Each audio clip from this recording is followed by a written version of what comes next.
नमस्कार दोस्तों, आप सभी को वर्ल्ड विशेष ज्ञान के इस नए वीडियो में फिर से स्वागत है।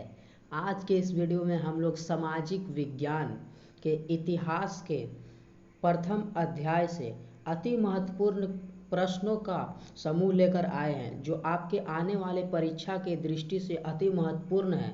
और यही सब प्रश्न आपके एग्जाम में सीधे देखने को मिलेंगे। और आपको वीडियो को पूरा लास्ट तक देखना है और अच्छा लगने पर बिल्कुल शेयर करना है अपने दोस्त के पास। साथ ही आप लाइक भी कर सकते हैं। चलिए बिना देर के हम लोग स्टार्ट करते हैं। हमारा पहला प्रश्न आज का है प्रश्न संख्या 1। ठीक है, प्रश्न संख्या 1 हमारे सामने है। रक्त एवं लौह की नीति का अवलंबन किसने किया था? रक्त एवं लौह की नीति का अवलंबन अर्थात रक्त एवं लौह की नीति किसने दी थी? तो वो किसने दी थी? बिस्मार्क ने दिए थे। इसलिए राइट आंसर क्या हो जाएगा? Option number C. यह प्रश्न आपके एग्जाम में कई बार पूछे जा चुके हैं, इसलिए राइट आंसर क्या हो गया? Option number C, Bismarck. Next प्रश्न है प्रश्न संख्या 2। फ्रैंकफर्ट की संधि कब हुई थी? फ्रैंकफर्ट एक संधि का नाम है, तो पूछ रहा है यह कब हुई थी, अर्थात कितने ईस्वी में हुई थी? तो फ्रैंकफर्ट का संधि है वो 1871 ईस्वी में, सन 1871 ईस्वी में फ्रैंकफर्ट की संधि हुई थी। ये सभी प्रश्न पूछे गए हैं आपके परीक्षा में, और यही सब प्रश्न ही केवल आपकी परीक्षा में आते हैं, इसलिए एक भी क्वेश्चन को स्किप नहीं करना है। फ्रैंकफर्ट की संधि होता है 1871 ईस्वी में हुआ था, इसलिए right answer option number D हो जाएगा, 1871 ईस्वी। नेक्स्ट प्रश्न संख्या 3 हमारे सामने है। वियना कांग्रेस यहाँ स्थापना होना चाहिए। वियना कांग्रेस का स्थापना यहाँ पे आप लोग ऐड कर लेंगे। तो वियना कांग्रेस का स्थापना कब हुआ था? तो वियना कांग्रेस का स्थापना 1815 ईस्वी को हुआ था। वियना कांग्रेस का स्थापना कब हुआ था? 1815 ईस्वी को, इसलिए 3 का right answer option number A हो जाएगा, 1815 ईस्वी। नेक्स्ट प्रश्न है प्रश्न संख्या 4। मार्टिन लूथर कौन थे? ये देखिए अति महत्वपूर्ण प्रश्न है, सभी प्रश्न महत्वपूर्ण। मार्टिन लूथर कौन थे? तो मार्टिन लूथर एक समाज सुधारक थे। समाज सुधारक अर्थात समाज में होने वाले बुराइयों को दूर करने वाले को कहते हैं समाज सुधारक। समाज में होने वाले बुराइयों को दूर करने के लिए, उस पर प्रकाश डालने के लिए, उनके उपाय को ढूंढने वाले को ही समाज सुधारक कहते हैं। लोगों को जागरूक करने वाले को समाज सुधारक कहते हैं। इसलिए मार्टिन लूथर कौन थे? समाज सुधारक, इसलिए ऑप्शन नंबर डी बिल्कुल करेक्ट हो जाएगा, 4 का डी। नेक्स्ट प्रश्न है प्रश्न संख्या 5। काउंट काबूर को विक्टर इमैनुअल ने किस पद पर नियुक्त किए थे? तो काउंट काबूर को विक्टर इमैनुअल ने प्रधानमंत्री के पद पर नियुक्त किए थे। किस पद पर नियुक्त करते? प्रधानमंत्री, अर्थात उन्हें प्रधानमंत्री बनाए थे। विक्टर इमैनुअल ने प्रधानमंत्री बनाए थे कि काउंट काबूर ने विक्टर इमैनुअल को प्रधानमंत्री बनाए थे, इसलिए ऑप्शन नंबर सी बिल्कुल करेक्ट हो जाएगा, प्रधानमंत्री। नेक्स्ट प्रश्न हमारे सामने है प्रश्न संख्या 6। गैरीबाल्डी पेशे से क्या थे? यह प्रश्न आप छाप लीजिए अपने दिमाग में, यह कई वर्ष पूछे जा चुके हैं। गैरीबाल्डी पेशे से क्या थे? गैरीबाल्डी पेशे से नाविक थे। नाविक अर्थात नाव चलाने वाला, जो नाव को चलाता है उसे नाविक बोलते हैं, इसलिए डी नंबर ऑप्शन बिल्कुल करेक्ट हो जाएगा। कई बार पूछा गया यह प्रश्न। गैरीबाल्डी पेशे से क्या थे? नाविक, इसलिए डी नंबर ऑप्शन बिल्कुल करेक्ट है। नेक्स्ट प्रश्न संख्या 7। यूरोप का मरीज किसे कहा जाता है? बस यही सब प्रश्न हर बार रिपीट होता है। यूरोप का मरीज किसे कहा जाता है? तो यूरोप का मरीज तुर्की को कहा जाता है। यूरोप का मरीज किसे कहा जाता है? तुर्की को कहा जाता है, इसलिए ऑप्शन नंबर सी बिल्कुल क्या है? करेक्ट है, सी नंबर ऑप्शन सही हो जाएगा। नेक्स्ट प्रश्न संख्या 8 है। यंग यूरोप या यूरोप, जो भी बोल सकते हैं आप लोग सकते हैं, यंग यूरोप या यूरोप की स्थापना किसने की थी? तो यंग यूरोप या यूरोप की स्थापना मेजनी ने किए थे। ठीक है, मेजनी ने यंग यूरोप कहीं स्थापना किए थे, या यूरोप भी बोल सकते हैं, इसलिए बी नंबर ऑप्शन बिल्कुल सही हो जाएगा। यंग यूरोप की स्थापना किसने किए थे? मेजनी ने किए थे, इसलिए बी नंबर ऑप्शन सही है। नेक्स्ट प्रश्न संख्या 9 है। किस युद्ध के बाद जर्मनी का एकीकरण पूरा हुआ? अर्थात किस युद्ध के बाद, कौन सा युद्ध हुआ उसके बाद जर्मनी का है जो एकीकरण है जो पूरा हो गया? तो वह देखिए जब सेडौन का युद्ध हुआ, सेडौन का युद्ध में सेडौन का युद्ध हुआ तब वहाँ से जर्मनी का एकीकरण जो था वह पूर्ण हो गया था। सेडौन के युद्ध से पहले तक जर्मनी का एकीकरण नहीं हुआ था, लेकिन जब सेडौन का युद्ध हुआ, सेडौन का, तब जर्मनी का जर्मनी का एकीकरण है जो पूर्ण हो गया सेडौन के युद्ध के बाद। इसलिए डी नंबर ऑप्शन बिल्कुल करेक्ट हो जाएगा। नेक्स्ट प्रश्न संख्या 10 है, यूरोप वासियों के लिए किस देश का साहित्य एवं ज्ञान विज्ञान प्रेरणा का स्रोत है? किसके लिए जो प्रेरणा का स्रोत है यूरोप वासियों के लिए? किस देश का साहित्य, कौन से देश का साहित्य है जो ज्ञान विज्ञान का स्रोत है? ज्ञान विज्ञान का स्रोत कौन सा देश है? तो वह कौन सा देश है? यूनान। इसलिए 10 का राइट आंसर क्या हो जाएगा? बी। यूनान जो देश है उसका जो ज्ञान और विज्ञान है वह यूरोप वासियों के लिए प्रेरणा का स्रोत है। यूरोप का ज्ञान विज्ञान यूरोप वासियों के लिए क्या है? प्रेरणा का स्रोत है। इसलिए right answer option number B हो जाएगा। राइट आंसर क्या हो जाएगा? Option number B. नेक्स्ट प्रश्न हमारे सामने 11 है, इटली एवं जर्मनी वर्तमान में किस महादेश के अंतर्गत आते हैं? यह भी प्रश्न कई बार आ चुका है। बिल्कुल सरल आंसर क्या हो जाएगा? Option number C. इटली एवं जर्मनी कहाँ आते हैं? यूरोप में आते हैं, इसलिए सी नंबर ऑप्शन बिल्कुल करेक्ट है। नेक्स्ट प्रश्न संख्या 12, जर्मन राइन राज्य का निर्माण किसने किए थे? तो जर्मन राइन राज्य का निर्माण नेपोलियन बोनापार्ट ने किए थे। ठीक है, नेपोलियन बोनापार्ट। जर्मन राइन राज्य का निर्माण किसने किए थे? Napoleon Bonaparte. इसलिए बी नंबर ऑप्शन बिल्कुल करेक्ट है। नेक्स्ट प्रश्न संख्या 13, वियना कांग्रेस के द्वारा फ्रांस के किस शासक वंश की पुनर्स्थापना की गई थी? तो वियना कांग्रेस संघ के द्वारा फ्रांस के किस शासक वंश की पुनर्स्थापना किए थे? तो वो था बुर्बो वंश। जो वियना कांग्रेस जो थे वो वियना कांग्रेस के द्वारा ही बुर्बो वंश का क्या हुआ? पुनर्स्थापना किया गया। वियना कांग्रेस के द्वारा बुर्बो वंश का पुनर्स्थापना किया गया। इसलिए राइट आंसर क्या हो जाएगा? ऑप्शन नंबर सी बिल्कुल करेक्ट है। नेक्स्ट प्रश्न संख्या 14 हमारे सामने है, सन 1870 में फ्रांस और प्रुसा के बीच युद्ध हुआ था। मतलब कौन सा युद्ध हुआ था? सन 1870 ईस्वी में फ्रांस और प्रुसा के बीच कौन सा युद्ध हुआ था? तो वह सेडौन का युद्ध हुआ था। सेडौन का युद्ध हुआ था। कौन सा युद्ध हुआ था? सेडौन का। 1870 ईस्वी में सेडौन का युद्ध हुआ था फ्रांस और प्रुसा के बीच। इसलिए ए नंबर ऑप्शन बिल्कुल करेक्ट है। नेक्स्ट प्रश्न संख्या 15 हमारे सामने है, जलवायरिन होना चाहिए, आप समझ जाइए। या एक संस्था थी, तो पूछा जा रहा है यह संस्था किसकी थी? तो व्यापारियों की थी यह संस्था। यह भी क्वेश्चन कई बार रिपीट हुआ। यह संस्था किन लोगों की बनाई गई थी? तो व्यापारी का संस्था बनाई गई थी। ठीक है, इसलिए बी नंबर ऑप्शन बिल्कुल करेक्ट हो जाएगा, व्यापारियों की। नेक्स्ट प्रश्न हमारे सामने प्रश्न संख्या 16 है, विस्मार्क निम्न में से क्या थे? विस्मार्क क्या थे? तो विस्मार्क क्या थे? तो विस्मार्क एक कूटनीतिज्ञ थे, घोर कूटनीतिज्ञ मतलब कि राजनीतिक गतिविधियों में मान लीजिए वो एक्टिव रहते थे, उसी बोलते हैं कूटनीतिज्ञ। कूटनीति करते थे, इसलिए डी नंबर ऑप्शन बिल्कुल करेक्ट हो जाएगा, कूटनीतिज्ञ थे। नेक्स्ट प्रश्न संख्या 17, 1829 ईस्वी के एड्रियानोपल की संधि किस देश के साथ हुई थी? एड्रियानोपल की संधि है वो 1829 ईस्वी में हुआ था। तो वह पूछ रहा है किस देश के साथ हुआ था? तो किसके साथ हुआ था? तुर्की के साथ हुआ था। इसलिए ए नंबर ऑप्शन बिल्कुल करेक्ट हो जाएगा, तुर्की। ठीक है, नेक्स्ट प्रश्न संख्या 18 है, इटली एवं जर्मनी के एकीकरण के विरुद्ध कौन था? इटली और जर्मनी के एकीकरण के विरुद्ध कौन था? ऑस्ट्रिया था। यह प्रश्न भी कई बार आ चुका है। इटली और जर्मनी के एकीकरण के विरुद्ध कौन था? ऑस्ट्रिया। इसलिए ऑस्ट्रेलिया नहीं है, ये ऑस्ट्रिया, आप लोग ध्यान रखेंगे। ऑस्ट्रेलिया अलग था और ये क्या है? ऑस्ट्रिया। इसलिए सी नंबर ऑप्शन बिल्कुल करेक्ट हो जाएगा। नेक्स्ट प्रश्न है 19, मेजनी का संबंध किस संगठन से था? तो मेजनी का संबंध था कार्बोनरी संगठन से। ठीक है, यह प्रश्न भी आपके एग्जाम में कई बार आ चुका है। मेजनी का संबंध किस संगठन से था? तो मेजनी का संबंध कार्बोनरी संगठन से था।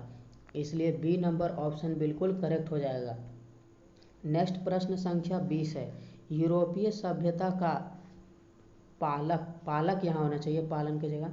यूरोपीय सभ्यता का पालक किसे कहा जाता है? ठीक है, यूरोपीय सभ्यता का पालक किसे कहा जाता है? तो यूरोपीय सभ्यता का पालक यूनान को कहा जाता है। ठीक है, यूनान को यूरोपीय सभ्यता का पालक कहा जाता है। अर्थात यूरोप के द्वारा यूरोपीय सभ्यताओं का पालन किया जाता है, इसलिए यूरोपीय सभ्यता का पालक किसे कहते हैं? यूनान को। इसलिए डी नंबर ऑप्शन बिल्कुल करेक्ट हो जाएगा, यूनान को। नेक्स्ट प्रश्न संख्या 21 है। 21 में है एक्ट ऑफ यूनियन किस वर्ष पारित हुआ था? एक्ट ऑफ यूनियन एक्ट है, यह पूछ रहा है किस वर्ष पारित हुआ था? तो वह 1688 ईस्वी को पारित हुआ, इसलिए ए नंबर ऑप्शन बिल्कुल करेक्ट हो जाएगा, 1688 ईस्वी। नेक्स्ट प्रश्न हमारे सामने प्रश्न संख्या 22 है, नेपोलियन संहिता किस वर्ष लागू हुई थी? नेपोलियन संहिता किस वर्ष लागू हुई थी? तो नेपोलियन संहिता सन 1804 ईस्वी में लागू हुई थी। नेपोलियन संहिता सन 1804 ईस्वी में लागू हुई थी, इसलिए डी नंबर ऑप्शन बिल्कुल करेक्ट है। चलिए नेक्स्ट प्रश्न संख्या 23 है, वियना कांग्रेस में कौन राष्ट्र शामिल नहीं था? वियना कांग्रेस में कौन सा राष्ट्र है जो शामिल नहीं था? तो इसमें ब्रिटेन भी शामिल था, रूस भी शामिल था, फ्रांस भी शामिल था, लेकिन जर्मनी शामिल नहीं था, इसलिए डी नंबर ऑप्शन बिल्कुल करेक्ट हो जाएगा। वियना कांग्रेस में कौन सम्मिलित नहीं था? तो जर्मनी सम्मिलित नहीं था, इसलिए D number option correct. Next प्रश्न 24, वियना कांग्रेस में पवित्र संघ की योजना किसने प्रस्तुत की थी? वियना कांग्रेस में पवित्र संघ की योजना किसने प्रस्तुत की थी? अर्थात किसने प्रस्तुत की थी? तो रूसो ने प्रस्तुत किए थे।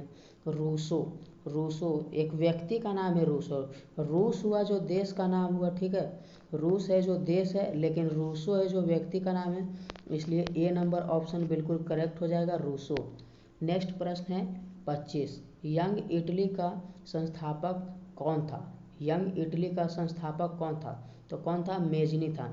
मेजनी था यंग इटली या इटली का संस्थापक, इसलिए सी नंबर ऑप्शन बिल्कुल करेक्ट हो जाएगा, मेजनी। नेक्स्ट प्रश्न 26, जर्मनी के एकीकरण के लिए बिस्मार्क ने कितने युद्ध किए थे? जर्मनी के एकीकरण करने के लिए बिस्मार्क जो थे वह कितने युद्ध किए थे? तो वह कितने युद्ध किए थे? तो वह 3 युद्ध किए थे। 3 युद्ध करके जर्मनी का एकीकरण किए थे, इसलिए सी नंबर ऑप्शन बिल्कुल करेक्ट हो जाएगा, 3 युद्ध। सी नंबर ऑप्शन बिल्कुल करेक्ट हो जाएगा, 3 युद्ध। नेक्स्ट प्रश्न संख्या 27, जाल्वेराइन की स्थापना किस राज्य में किया गया था? उस समय टाइपिंग मिस्टेक था, यह जाल्वेराइन होता। जाल्वेराइन की स्थापना किस राज्य में की गई थी? तो जाल्वेराइन की स्थापना किस राज्य में की गई थी?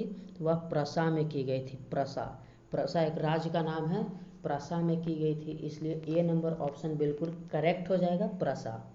नेक्स्ट प्रश्न संख्या 28 हमारे सामने है, यूनान के स्वतंत्रता संग्राम में किसकी पराजय हुई थी? अर्थात यूनान के स्वतंत्रता संग्राम में किसकी हार हुई थी? पराजय अर्थात क्या हुआ? हार हुई थी, वो है तुर्की की हार हुई थी, अर्थात तुर्की की पराजय हुई थी, इसलिए बी नंबर ऑप्शन बिल्कुल करेक्ट हो जाएगा। नेक्स्ट प्रश्न है प्रश्न संख्या 29। प्रश्न संख्या 29 हमारे सामने है, सन 1789 की फ्रांसीसी क्रांति के समय वहाँ का राजवंश मतलब किस राजवंश का शासन था? ठीक है, 1789 ईस्वी में फ्रांस की क्रांति हो रहा था, तो वहाँ कौन सा राजवंश का शासन था? ठीक है, वहाँ पूछ रहा है कि कौन सा राजवंश का शासन था, तो वो था ब्रूबो वंश। ठीक है, यहाँ पे ब्रूबो होगा, ब्रूबो इस तरह से होता है, ब्रूबो वंश का शासन था, इसलिए सी नंबर ऑप्शन बिल्कुल करेक्ट हो जाएगा, ब्रूबो वंश। ठीक है, नेक्स्ट प्रश्न हमारे सामने प्रश्न संख्या 30 है, हंगरी की भाषा क्या थी? तो हंगरी की भाषा क्या थी? हंगरी की भाषा थी मैगियर। यह भी प्रश्न आपके एग्जाम में कई बार पूछे जा चुका है। जितना भी प्रश्न है सब अति महत्वपूर्ण है, और यही सब प्रश्न आपके सीधे एग्जाम में आएंगे, तब आप लोग बोलेंगे कि हाँ वीडियो में था दम। अभी लग रहा होगा कि वीडियो ऐसा ही है, लेकिन यह वीडियो ऐसा ऐसा प्रश्न इसमें है जो इससे डायरेक्ट सीधे सेम टू सेम आपको मिलेगा सीधे आपके एग्जाम में, ऑप्शन तक चेंज नहीं किया रहेगा, ठीक है। हंगरी की भाषा क्या है, तो हंगरी की भाषा मैगियर है, इसलिए बी नंबर ऑप्शन बिल्कुल करेक्ट है।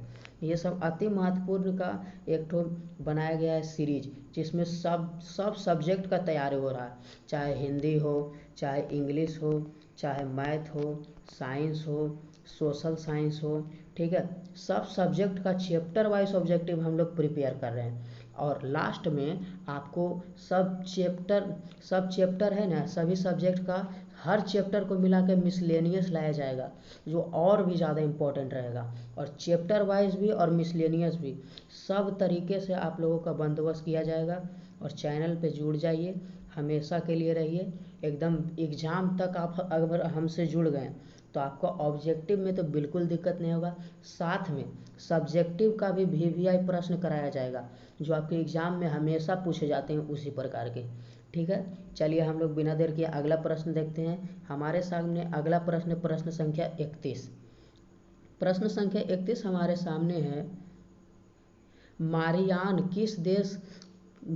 किस देश के राष्ट्रवाद का प्रतीक है। मारियान है जो किस देश के राष्ट्रवाद का प्रतीक है, तो आप फ्रांस के राष्ट्रवाद का प्रतीक है। ऐसे भी पूछ सकता है आपको, फ्रांस के राष्ट्रवाद का प्रतीक क्या है, ऐसे पूछ सकता है, फ्रांस के राष्ट्रवाद का प्रतीक क्या है, तो वह हो जाएगा मरियान, ठीक है। इसलिए ऑप्शन नंबर ए बिल्कुल करेक्ट हो जाएगा, फ्रांस। आपसे क्वेश्चन पलट के भी पूछ सकता है, इसलिए दोनों स्थिति याद रखेंगे। प्रश्न संख्या 32 हमारे सामने है, कार्बोनरी की स्थापना किस वर्ष हुई थी। कार्बोनरी की स्थापना किस वर्ष हुई थी, तो कार्बोनरी की स्थापना सन 1810 ईस्वी में किया गया था। कार्बोनरी की स्थापना सन 1810 ईस्वी में किया गया था, इसलिए ए नंबर ऑप्शन बिल्कुल करेक्ट हो जाएगा, 1810। नेक्स्ट प्रश्न संख्या 33 हमारे सामने है, चर्टिस्ट आंदोलन कहाँ संपन्न हुआ था। चर्टिस्ट आंदोलन हुआ था, चर्टिस्ट जो आंदोलन हुआ था ना, वो कहाँ संपन्न हुआ था, अर्थात कहाँ पूर्ण हुआ था, तो चर्टिस्ट आंदोलन है जो इंग्लैंड में पूर्ण हुआ था, इंग्लैंड में पूरा हो गया था, इसलिए डी नंबर ऑप्शन बिल्कुल करेक्ट है, इंग्लैंड। 33 का ऑप्शन नंबर क्या हो जाएगा, डी। नेक्स्ट प्रश्न संख्या हमारे सामने 34 है, नव गुएलक आंदोलन कहाँ हुआ था। नव गुएलक आंदोलन जो हुआ था वह कहाँ हुआ था, तो नव गुएलक आंदोलन है जो इटली में हुआ था, ठीक है। इटली में हुआ था एक आंदोलन, उसका नाम क्या था, नव गुएलक। ऐसे भी आपसे पूछ सकता है, निम्नलिखित में से कौन इटली में हुआ था, तो इटली में कौन हुआ था, नव गुएलक। अलग अलग आंदोलन का नाम दे देगा, नीचे 4 आंदोलन का नाम दे देगा, उसमें से एक रहेगा नव गुएलक भी। अब पूछेगा निम्नलिखित में से कौन इटली में हुआ था, तो आप लोग मारेंगे नव गुएलक, ठीक है। क्वेश्चन को पलट के भी आप लोग ध्यान से पढ़िएगा, इसलिए 34 का right answer option number A हो जाएगा। चलिए नेक्स्ट प्रश्न हमारे सामने प्रश्न संख्या 35 है, जर्मनी एवं इटली के एकीकरण के समय फ्रांस का शासक कौन था। जर्मनी और इटली का एकीकरण हो रहा था, तो उस समय फ्रांस का शासक कौन था, तो जर्मनी और इटली के एकीकरण के समय फ्रांस का शासक उस समय था नेपोलियन तृतीय, ठीक है। नेपोलियन तृतीय जो थे, नेपोलियन थर्ड, वही थे उस समय वहाँ के शासक, इसलिए बी नंबर ऑप्शन बिल्कुल करेक्ट हो जाएगा, नेपोलियन थर्ड। नेक्स्ट प्रश्न संख्या 36 है, राष्ट्रवाद की अवधारणा का जन्म किस घटना से माना जाता है। मतलब राष्ट्रवाद की अवधारणा मतलब राष्ट्रवाद का जन्म भी बोल सकते हैं, वह किस घटना के बाद होने लगा, अर्थात किस घटना के बाद राष्ट्रवाद की भावना में वृद्धि भी बोल सकते हैं, वृद्धि होने लगा, तो वह पुनर्जागरण है, ठीक है। पुनर्जागरण की घटना के बाद राष्ट्रवाद है, जो राष्ट्रवाद की अवधारणा है वह जो बढ़ने लगा या जन्म लिया या पैदा हुआ उस समय शुरू होने लगा, ठीक है। इसलिए ऑप्शन नंबर ए पुनर्जागरण बिल्कुल करेक्ट हो जाएगा। नेक्स्ट प्रश्न संख्या 37 हमारे सामने है, किस संधि द्वारा स्वतंत्र यूनान राष्ट्र की स्थापना की गई थी। किस संधि के द्वारा स्वतंत्र यूनान राष्ट्र की स्थापना की गई थी, तो ये कौन सा संधि था, तो ये था ये क्या बोलते हैं, ये कौन सा संधि था, तो इस संधि का नाम था एंड्रियानिपुल, ठीक है। एड्रियानोपुल का एक जो संधि हुआ था उसी से उसे स्वतंत्र राष्ट्र का एक ठो बोल सकते हैं पद मिला था, या स्वतंत्र राष्ट्र घोषित किया गया था, स्वतंत्र राष्ट्र घोषित किया गया था। यही एड्रियानोपुल की संधि के कारण यूनान को है जो स्वतंत्र राष्ट्र घोषित किया गया था। इसलिए ऑप्शन नंबर डी बिल्कुल करेक्ट है। नेक्स्ट प्रश्न संख्या 38 है हमारे सामने। प्रश्न संख्या 38 क्या कह रहा है? प्रश्न संख्या 38 हमारे सामने है, सेडाओ के युद्ध में किसकी पराजय हुई थी? सेडाओ के युद्ध में किसकी पराजय हुई थी? तो सेडाओ के युद्ध में ऑस्ट्रिया की पराजय हुई थी। ऑस्ट्रेलिया नहीं है, ऑस्ट्रिया है। ऑस्ट्रिया की पराजय हुई थी, इसलिए सी नंबर ऑप्शन बिल्कुल करेक्ट हो जाएगा। नेक्स्ट प्रश्न संख्या 39 है, प्रसा का शासक कौन था? 39 नंबर क्वेश्चन है, प्रसा का शासक कौन था? तो प्रसा का शासक विलियम प्रथम था। ये सब प्रश्न हर बार पूछे जाते हैं। प्रसा का शासक कौन था? विलियम प्रथम, इसलिए डी नंबर ऑप्शन बिल्कुल करेक्ट हो जाएगा। नेक्स्ट प्रश्न संख्या 40 हमारे सामने है, मेटरनिक कौन था? मेटरनिक कौन था? तो मेटरनिक ऑस्ट्रिया का चांसलर था। ठीक है, मेटरनिक कौन था? मेटरनिक ऑस्ट्रिया का चांसलर था, इसलिए 40 का ऑप्शन नंबर ए बिल्कुल करेक्ट हो जाएगा। नेक्स्ट प्रश्न है प्रश्न संख्या 41। प्रश्न संख्या 41 आपके सामने है, किस संधि के द्वारा जर्मनी का एकीकरण पूरा हुआ था? कौन से संधि के कारण जर्मनी का एकीकरण पूरा हुआ था? हुआ था फ्रैंकफर्ट। एक फ्रैंकफर्ट संधि हुआ था जिसके द्वारा क्या हुआ था? जर्मनी का एकीकरण जो था वह पूरा हो गया था, इसलिए ऑप्शन नंबर डी बिल्कुल करेक्ट हो जाएगा, फ्रैंकफर्ट की संधि। नेक्स्ट प्रश्न है हमारे सामने 42, युवा इटली संस्था का विकास किसने किया था? यहाँ हो जाएगा विकास किसने किया था। ठीक है, विकास इसका जो है कौन किया था? ठीक है, विकास किसने किया था? युवा यानी कि हो गया क्या चीज? यंग इटली को यहाँ पे लिखा गया युवा इटली। यंग इटली की स्थापना किसने किया था? तो यंग इटली की स्थापना मेजनी ने किया था। यंग इटली और यंग यूरोप की जो स्थापना किया था मेजनी ने, इसलिए ए नंबर ऑप्शन बिल्कुल करेक्ट हो जाएगा। नेक्स्ट प्रश्न संख्या 43 हमारे सामने है, नेपोलियन ने जर्मनी में किस संघ की स्थापना की? नेपोलियन ने जर्मनी में किस संघ की स्थापना की थी? तो वह राइन संघ, राइन प्रांत या राइन संघ भी बोलते हैं, नेपोलियन ने किया था राइन संघ या राइन प्रांत, इसलिए सी नंबर ऑप्शन बिल्कुल करेक्ट हो जाएगा। नेक्स्ट प्रश्न है 44 हमारे सामने, सेडोर्निया पिडमाउंट का शासक कौन था? सेडोर्निया पिडमाउंट का शासक कौन था? तो सेडोर्निया पिडमाउंट का वहाँ राजा बोल सकते हैं, राजा या सम्राट कौन था? विक्टर इमैनुअल, इसलिए सी नंबर ऑप्शन बिल्कुल करेक्ट हो जाएगा, विक्टर इमैनुअल। ठीक है, नेक्स्ट प्रश्न हमारे सामने प्रश्न संख्या 45 है, लाल कुर्ती यहाँ होता है। ठीक है, लाल कुर्ती की गठन किसने किया था? टुकड़ी की गठन किसने किया था? तो लाल कुर्ती का गठन किसने किया था? गैरीवाल्डी ने लाल कुर्ती का गठन किया था। ठीक है, लाल कुर्ती का गठन किसने किया था? गैरीवाल्डी ने, इसलिए डी नंबर ऑप्शन बिल्कुल करेक्ट हो जाएगा। अभी हम लोग 45 प्रश्न देख चुके हैं, इससे आगे की सीरीज भी लाई जाएगी और हर सब्जेक्ट का, हर चैप्टर का बिल्कुल सेपरेटेड ऑब्जेक्टिव लाया जा रहा है। हर चैप्टर से एक ऑब्जेक्टिव निकाल के लाया जा रहा है जो आपके एग्ज़ाम में पूछे जा सकते हैं। इसलिए नए हैं तो चैनल को सब्सक्राइब करें, अभी से जुड़े और बिहार बोर्ड में क्या करें? तहलका मचाएं, तहलका। जय हिंद, धन्यवाद, वंदे।